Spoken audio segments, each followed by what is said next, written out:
Mbak Farida, repot ah. Oh iya mbak, itu lo katanya sok mbak. Lah kok mrene, kamar-kamar pisan. Aku iki lho Mbak Rene, tapi ngilang duit yang sampean. Loh, sama ini lah yo, mana itu arisan sih, 5 juta. Ket wingi kok saiki katanya lang aku. Walah Mbak Farida, sampe ngerti aku mari ketipu brondong tak kandhani. Oh, berondong sing biasa sampean ceritani kita. Yo, iku bener. Walah mbak, sama nek wis tak elingno sik ketawa, sama niku ojo kenal apa yo, wong lanang teko dunia maya. Wong akeh dhewe lo gak kenal keluargane. Sama ketawa wis tak elingno sih.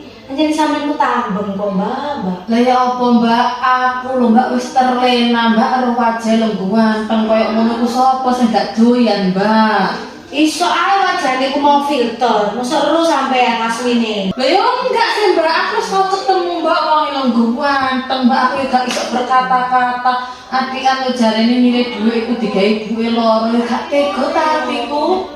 Lah sampean iki entuk 5 kali 5 juta iku iki mau kena kabeh. Ya iya.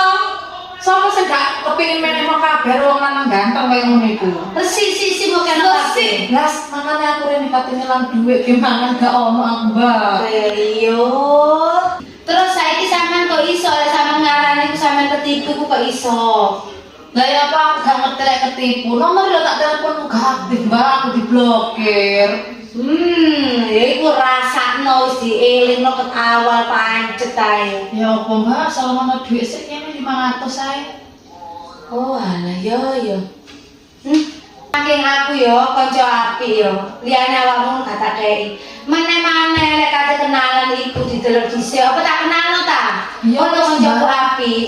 Gak apa-apa sing penting aku ngilang duit sik kate mangan lho, Mbak. Gak ono apa-apa gak duwe duit belas aku, Mbak. Ya wis nyawa wis sampe wis mana iki yo. Ya. Langsung Mbak yo. Yo. Mbak. Badoken niku lek ganteng jaman saiki wis penting dhuwit.